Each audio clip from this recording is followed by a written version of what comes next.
یا نہیں دیا تھا. لیکن دونوں صورتوں میں یہ بات تو اب متفق ہے کہ فائل واپس نہیں آئی. سو انہوں نے رضامندی کا اظہار بھی نہیں کیا, دستخط بھی نہیں کیے, اور فائل جو ہے وزارت قانون کو واپس بھی نہیں ملی.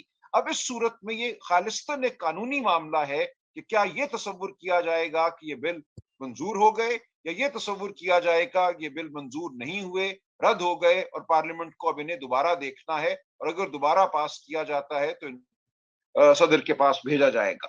تو میری نظر میں یہ کہہ دینا کہ صرف چونکہ فائل واپس وصول نہیں ہوئی اس لیے یہ تصور کیا جائے کہ یہ بل منظور ہو گئے ہیں, کسی صورت بھی 75(1) کی زبان سے مطابقت نہیں رکھتی یہ رائے جو ہے.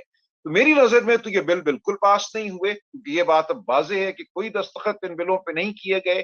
یہ بل جو تھے اگر تو پارلیمان موجود ہوتی تو اس کے پاس واپس چلے جاتے مشترکہ سیشن میں. اب چونکہ مشترکہ سیشن ممکن نہیں ہے جب تک الیکشن نہ ہو, لہٰذا اس وقت تک جب کہ الیکشن جب تک نہیں ہوتا ہمیں انتظار کرنا پڑے گا, اور یہ بل اس وقت تک قابل عمل نہیں ہے. اگر ان کو نوٹیفائی کیا گیا ہے, گزٹ میں شامل کیا گیا ہے, تو یہ غلط ہے. کوئی بھی عدالت جو ہے اب یہ حکم دے سکتی ہے کہ ان کو گزٹ سے خارج کیا جائے, کیونکہ صدر کی منظوری کے بغیر کوئی بل قانون نہیں بنتا. جی سلمان تھینک یو. یہ میں فوزیہ کو بھی شامل گفتگو کروں گا کیونکہ ان کے بھی سوالات ہیں, لیکن بقول شاعر میں نے روکا بھی نہیں اور وہ ٹھہرا بھی نہیں. تو یہ ان فائلوں کا تو کچھ ایسا ہی معاملہ ہو گیا کہ دستخط ہوئے بھی نہیں, واپس بھی نہیں بھیجے. بہرحال فوزیہ یو گو ہیڈ, اور پھر میں سلمان سے ایک دو اور نقطے ہیں جو میں چاہتا ہوں کہ وہ ذرا کلیریفائی کریں. جی فوزیہ. بالکل تھینک یو سلمان. میرا بھی کوشچن تھوڑا سا میں چوکائی صاحب کی بات کو آگے بڑھاتے ہوئے کہ ایک تو تھوڑا آپ ویورز کے لیے یہ بھی ایکسپلین کیجئے کہ جب آئین میں شیل کا لفظ آتا ہے تو اس کی what is the binding nature. As a لے پرسن ہمیں یہی لگتا ہے کہ جب آئین شیل کا لفظ استعمال کرتا ہے تو وہ بائنڈنگ ہو جاتی ہے. نمبر ایک, آپ نے اس بات کا ذکر بھی کیا کہ پریسر میں کہا گیا وچ از کریکٹ, میں بھی وہ دیکھ رہی تھی کہ دستخط شدہ فائل واپس نہیں ملی. بالکل ٹھیک, واپس نہیں ملی تو پھر پریزیڈنٹ صاحب کو, چونکہ ہم تصور کی بات کر رہے ہیں, تو انہوں نے تصور یہ کیسے کیا کہ بل افیکچویٹ ہو گیا, اور انہوں نے اس چیز کی معافی مانگ لی کہ اس بل کے افیکچویٹ ہونے سے جو لوگ متاثر ہوں گے میں ان سے اور اللہ سے معافی چاہتا ہوں, کیونکہ یہ ان کی ٹویٹ کے بعد گیزٹ میں آیا. تیسری چیز میں یہ بھی اس پر بھی تھوڑی سی آپ روشنی ڈالیے کہ یہ بھی جو قانون کی جو اس طرح کی بل پہ آنے اور جانے کی پریکٹس ہے, اگر دوسری دفعہ بھی جائے اور پریزیڈنٹ صاحب نہ بھی دستخط کریں تو وہ 10 دن کا پیریڈ گزرنے کے بعد وہ نافذ العمل ہو جاتا ہے, کیونکہ this is the process that constitution want. اور تھوڑا ڈیم ٹو اسینٹ, اس کو بھی تھوڑا سا آپ اور واضح کیجئے کہ کیا ڈیم ٹو اسینٹ وہ 10 دن ہے جس کو 75(1) کہہ رہا ہے, اور اگر آپ 75(4) جہاں پر اور ابہام ہے تھوڑا اس کے اوپر بھی بات کریں تو زیادہ اور ہمیں کلیرٹی مل جائے گی.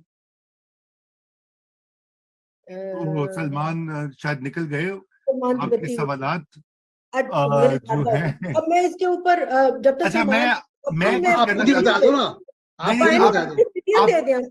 آپ بتائیں فوزیہ. سلمان آزاد.